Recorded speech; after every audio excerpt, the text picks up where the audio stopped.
Welcome to the Heart of Herbs Herbal School podcast, where we explore the fascinating world of herbal medicine and natural healing. I'm your host, Demetria Clark, and I'm thrilled to be your guide on this journey of discovery. At Heart of Herbs Herbal School, we're passionate about empowering individuals to harness the power of plants for health and wellness.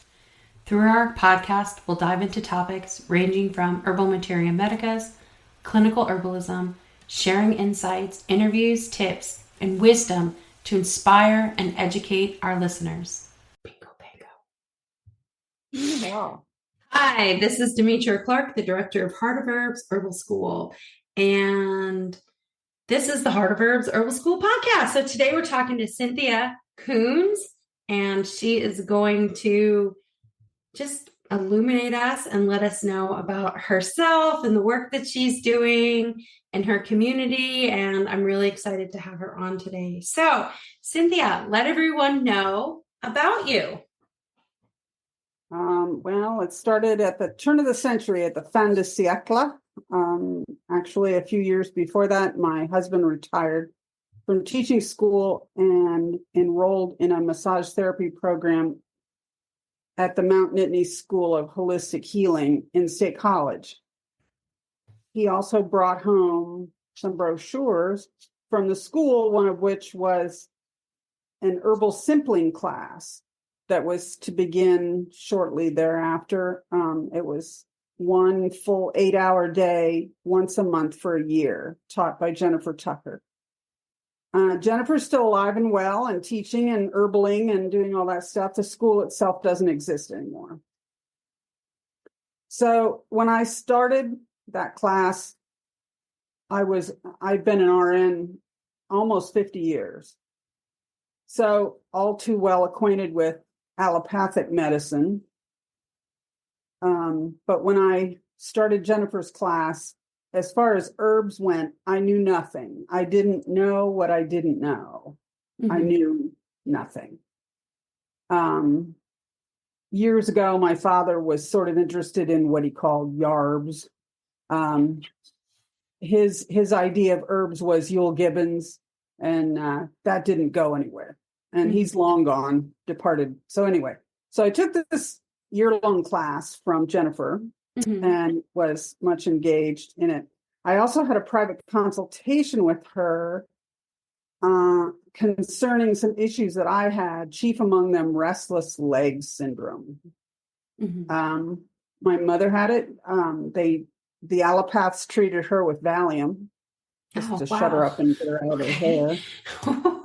All right. I had no specific treatment for it at that time. And Jennifer introduced me to St. John's wort oil used topically for the remediation of restless legs. It was nothing short of miraculous. It worked instantly and completely. And, that launched the whole deal. Although there were she taught from the bottom up. She taught basics, but I was a little, she was teaching herbs, the use of herbs, the identification of herbs, and wildcrafting all together. And at that time, I did not have access to lovely fairy-like woodland to wildcraft. So I actually started out by using commercially purchased dried herbs from a place in Iowa, herbalcom.com, all herbs. It's had a couple of names. They're a real basic, no frills. Here's what it is. The herbs would come in these dark blue plastic bags, making them light proof. And with very basic labels that gave the common name and the Latin name, and that. So I started infusing those sorts of herbs. But the St. John's wort oil thing, Jennifer had provided me with a 1 ounce bottle, 1 ounce, little teeny 1 ounce bottle of And St. if John's you're doing your wort. whole leg, that's not going to last very long. Yeah. Or both of your legs, right? So I used up that bottle and I called her and I said, I need more St. John's wort oil. And she said, oh, you're on your own. Got to figure it out for yourself. Well, this was about 1998, 99, somewhere in there. And at that time, Frontier, you're familiar with Frontier? Yeah. They sold an 1 ounce bottle of St. John's wort oil that was so concentrated it was black. Wow. And it was $8 for 1 ounce. Wow. Could you imagine that nowadays? You can't get a bottle for that cheap. No. So I would buy that 1 ounce bottle of extremely concentrated St. John's wort oil, put it into a clean new 8 ounce bottle, fill it up with grapeseed oil, and it would result in a lovely dark red St. John's wort oil that assuaged my restless legs very nicely. And I did that for maybe a year or two. And then my husband and I we started riding on a bike trail up north of us here, up in Jersey Shore. And alongside this bike trail grew St. John's wort. Ta-da! It was great. So initially I would pick the flowers, which was basically illegal. It was state land. You weren't supposed to remove anything. We won't tell anyone. But the St. John's wort was grown, it was profuse. It was just, miles and miles of it. And to pluck the flowers doesn't damage the plant. And it, in fact, it keeps the plant happy. The plant wants its product to be used. So I would pick these flowers, and it was about an hour's drive home again. I come home, put it in oil, sit it on the windowsill, and bingo, I got a nice red St. John's wort oil. We did that for 4 or 5 years. And the last time when we went up again to ride the bike trail and pick the St. John's wort, it was gone. There was none to be seen. The literature says St. John's wort, it likes to walk, it likes to travel. It doesn't like civilization. If it starts to get crowded, it moves on. I don't blame it. So I then purchased plants from Richter's in Canada. You can't buy plants in this country. They're illegal because the Department of Agriculture deems it a noxious invasive weed. I bought seeds and I bought plants, and I had the seeds professionally germinated because they're very difficult to get started. But I got them started, and at one time I had a huge flower bed in my front yard, and I would be waist deep in St. John's wort. And I taught my husband and my grandkids how to pick the flowers, and I would infuse it. And I've been doing that ever since. So now we're pushing 25 years and then some. So I studied with Jennifer for a year, and then bought books, read everything. Rosemary Gladstar had read Matthew Wood, read everybody, got involved with the American Herbalist Guild. And they had a symposia at Seven Springs out near Pittsburgh. It's still almost a 4-hour drive for me. But I went twice out there and met up with all the American Herbalist Guild people. Matthew Wood, Jennifer and Matthew are old friends, and have stayed in touch with them. I continued to produce St. John's wort oil, my major stock in trade, but I grow my own lavender. And my calendula story just launched last year. I had attempted to grow calendula and was never successful. 2 years ago, I had my big garden out front got completely away from me. I'm old and creaky, and I don't bend over well. And the weeds took over. And I had the front yard landscaped and had raised beds. But somewhere in between there, I studied with you. Yeah. Because at that time, well, in 2010, I graduated from the University of Phoenix with a BSN in a Bachelor of Science in Nursing. Mm-hmm. I had been a registered nurse for over 30 years, but I went back to school and got a bachelor's degree. Mm-hmm.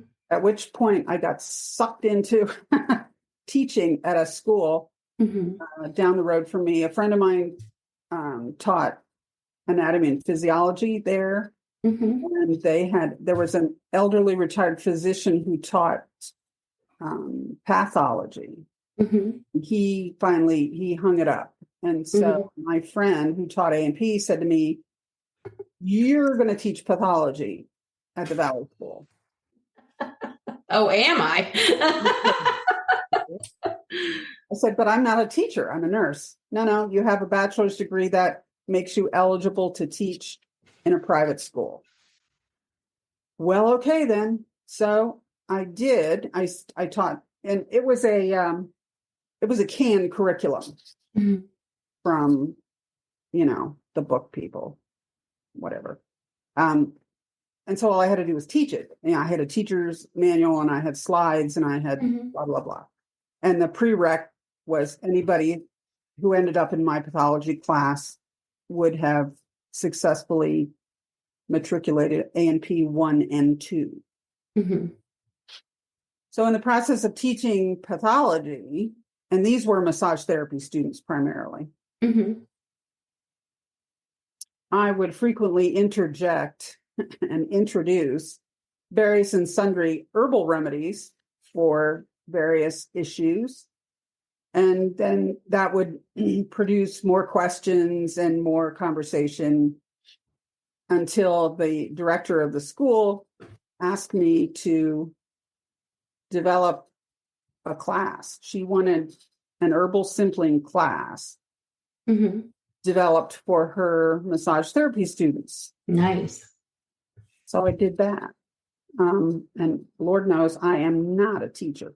Although I remember very clearly when I started studying herbs and didn't know what I didn't know. So I felt I could relate to these people. And it was a kind of a motley crew of people. Some of them had some experience with herbs, others had none. There were nurses in the group, but primarily they were massage therapy students. But she made this a required class for her massage therapy students. Oh, that was nice. And I also acquired a curriculum developer who was in one of my classes because she says, "You just go off on tangents." And I knew when I first met Matthew and first listened to Matthew is a wonder in the herbal world. And I have every book ever published. And he's a dynamo. Incredibly knowledgeable, great guy, and the worst speaker on the face of the earth. But he has Tara now, and she keeps him in line. But there you go. he would ramble and on, make you crazy. But anyway, and I knew that's what I was doing. And they would get me off. So anyway, I did that for a couple years, and then COVID hit. And COVID essentially shut down the school. Yeah. A lot of businesses didn't make it. And she had a little shop there in the school, and she used to sell my salves and my St. John's wort oil, which was my primary outlet. The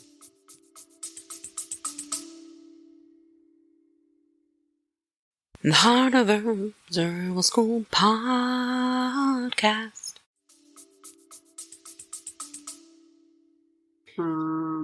Is there a way for people to get that from you now? Do you sell it at all? Word of mouth. Okay. I meet up with them, or they get it. They come to my house. Okay, cool. So what is it that you love about herbalism? Autonomy. Having been an RN for decades. And I really can't. I'm reasonably healthy, fat, but healthy.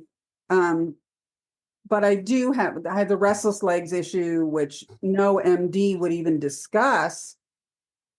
Now they want to put everybody on anticonvulsant drugs for restless legs, but it doesn't work. It doesn't. I mean, saying restless legs may very well be something of a seizure disorder, a central nervous system kind of thing. But the drugs that we use, starting with Dilantin on through the rest of them, they just don't work for restless legs, where St. John's wort oil is nothing short of, miraculous.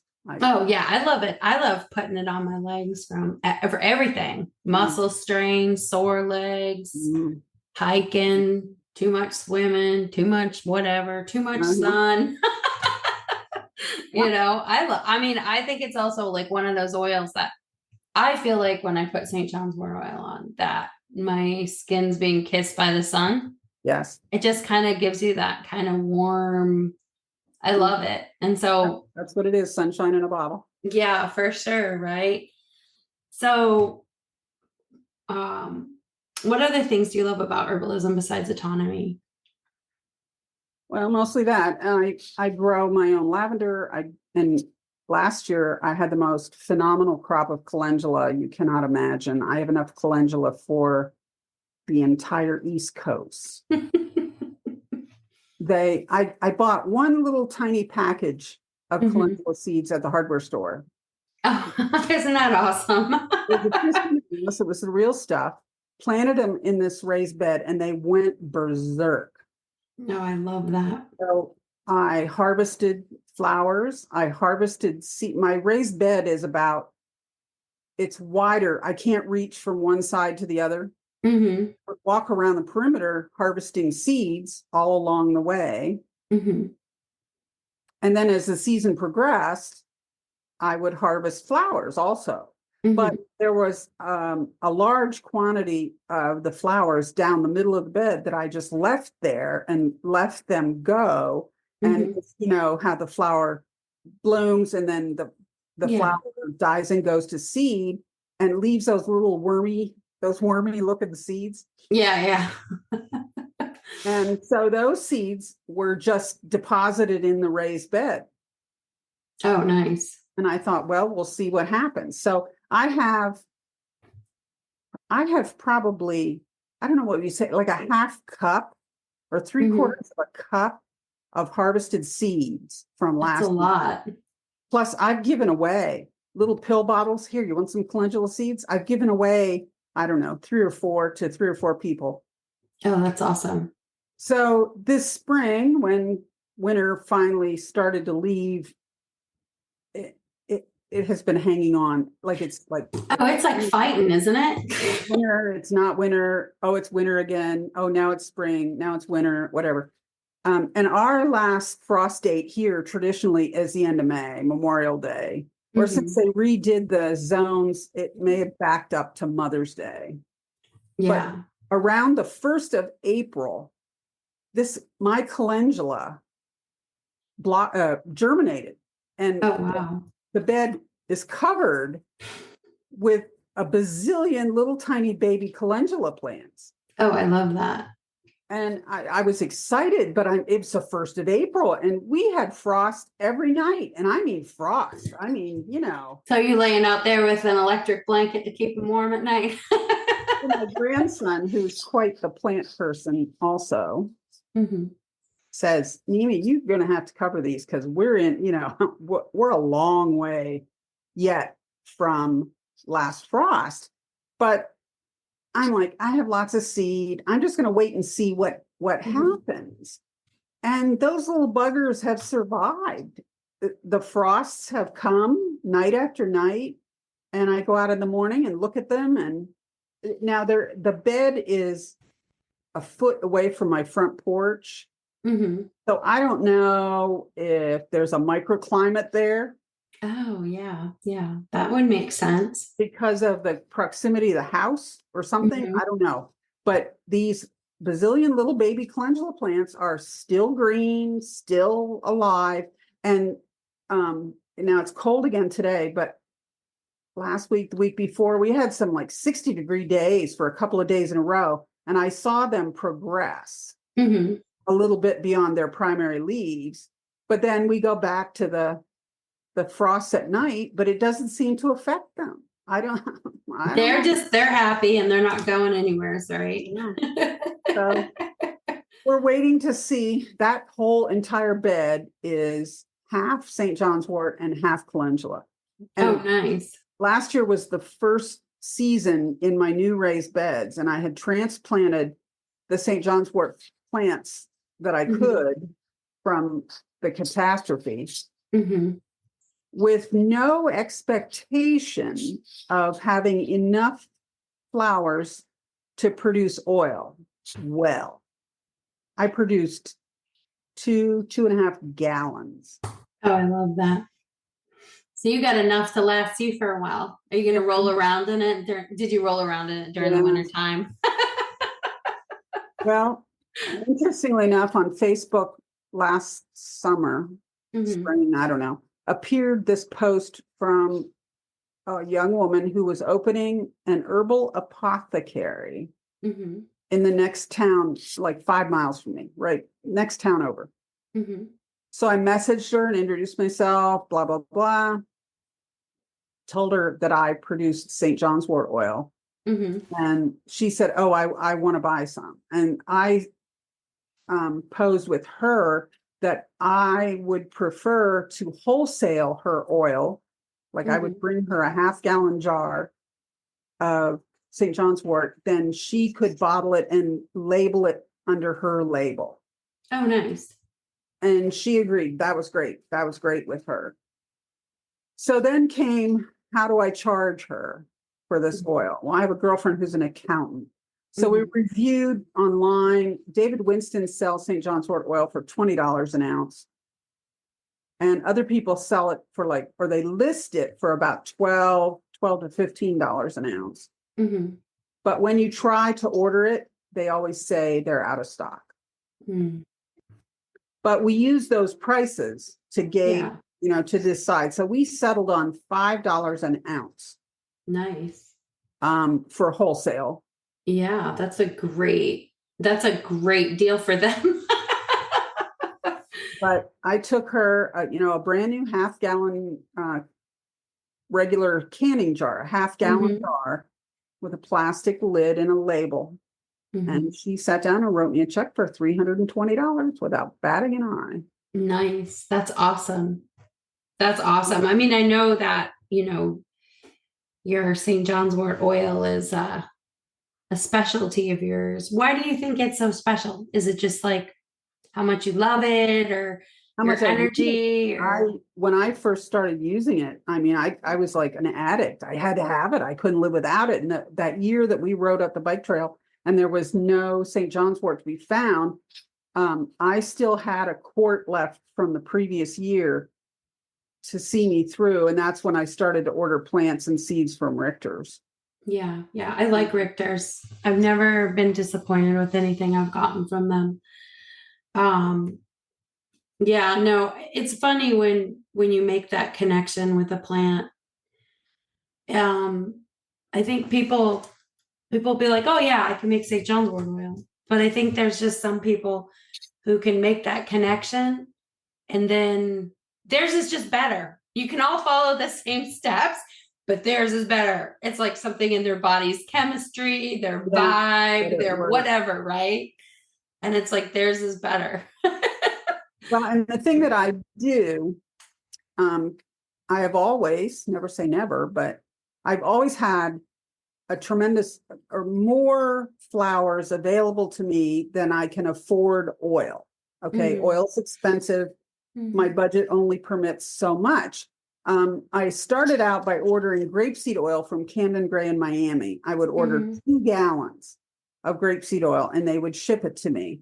Then I got up to where I was ordering a 5 gallon pail. Yeah. Those are hard to open. Yeah. But the last year I ordered from them, the oil itself was $75 and the shipping was $40.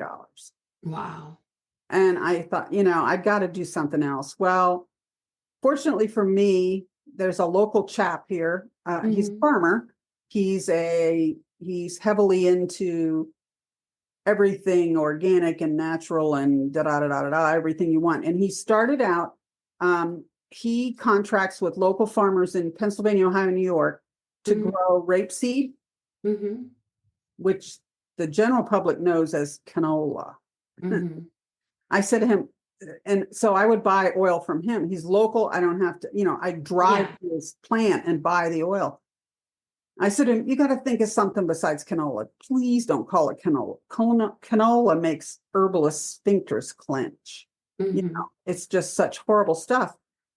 And so one year he labeled it as rapeseed oil and no one would buy it.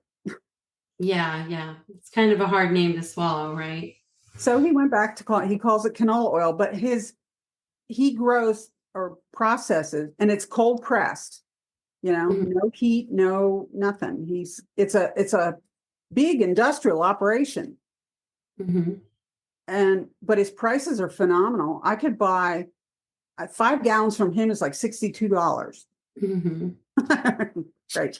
And he does sunflower oil too. And so I haven't even bought my oil yet this year. I usually buy it in January or February, but I haven't bought it this year. I have to replace all my lavender. My lavender got smothered by my Tulsi. I planted 12 Tulsi plants, and they were a foot away from my lavender plants. But they went berserk and grew and proliferated like you can imagine. I harvested. I had friends over to harvest. Please take it. I mean, you can't have too much Tulsi. Until you have too much Tulsi.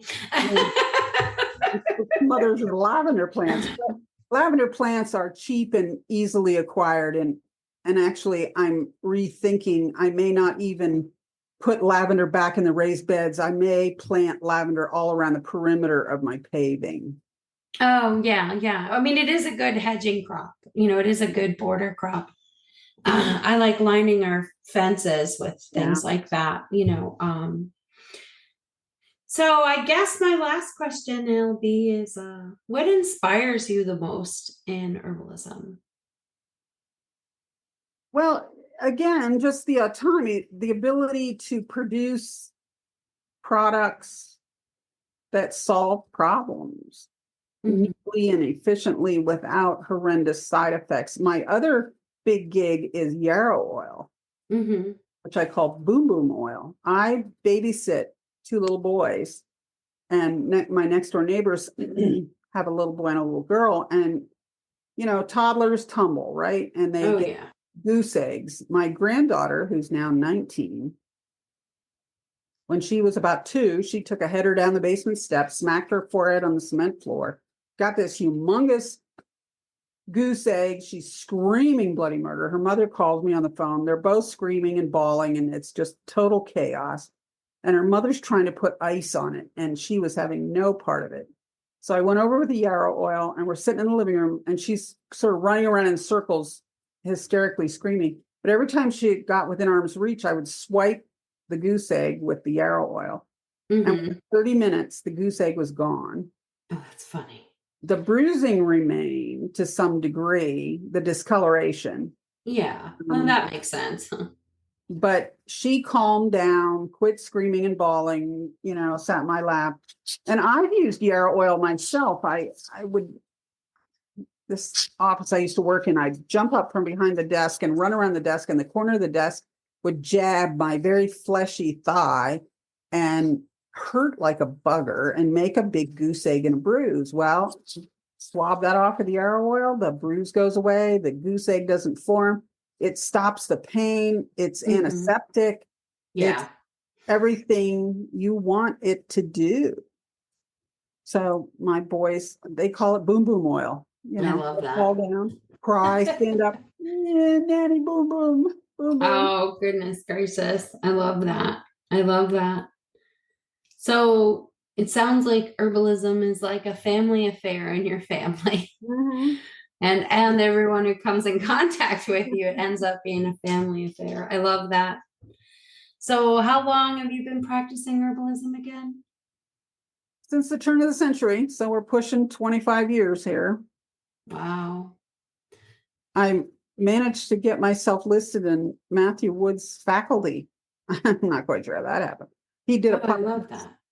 one night, and St. John's wort came up in the conversation, and I impressed him because I could tell him or anyone how you tell when it's time to pick your St. John's wort. Mm-hmm. And I said to him, in my latitude, it's roughly between 10 in the morning and 2 in the afternoon. Mm-hmm. And you can tell if the oil has risen by looking at a leaf. If you have white dots, those are empty oil glands. If the dots are black, your oil glands are full. And he knew that. That was not news to him, but for some reason it impressed the hell out of him. And then he did. It may have been the way you said it too. Like sometimes, even if you know something and you hear the way someone else says it, you're like, oh, that makes sense to a broader, like, more people can absorb it that way. And then you appreciate it. You really appreciate the way that they said it. So that's awesome. And the last year that I had the big garden and had waist deep St. John's wort, it rained and rained and rained. And I was getting panicky. Oh yeah, right. Because it would never dry off enough to pick. And we're now approaching the end of June, and I'm like, we got to do something. So I cut whole stems with leaves and flowers, laid them on a cookie sheet, and put the cookie sheet in the bed of my pickup truck, which has a black liner. Mm-hmm. And so even if it would stop raining for an hour or two, the sun would beat in there and dry it so that before I cut the stems, I would check the leaves. Yes, the oil it's risen, it's in there.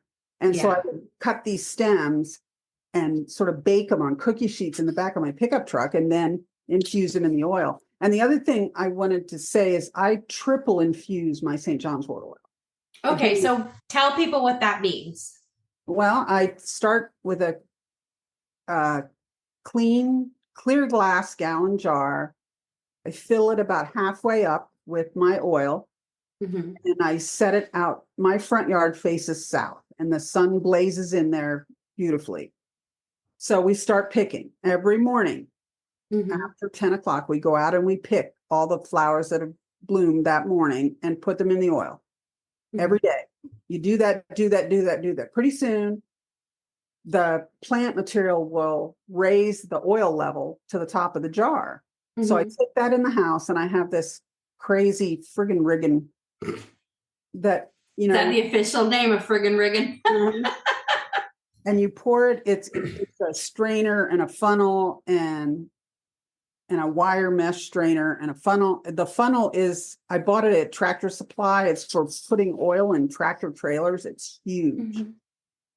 And then I bought this other thing. I don't even know what it is officially. It raises the whole rig because you have to keep the bottom of the funnel out of the oil. You need elevation, a riser, I guess you'd call it. And then that plant material, those flowers and the leaves are so tiny, and they will hold a large amount of oil. So that sits overnight. And drains and drains and drains and drips. And, initially as you pour, you get the bulk of the oil. Yeah. No, goes right through, no problem. But the first time I did it, I looked at that plant material and it was just covered in oil. There was like another ounce or two.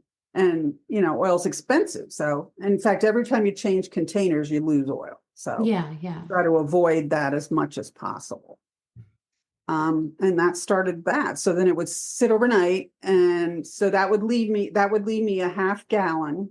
The jar would be half full now of one infusion. And back out front it would go, and we would continue picking.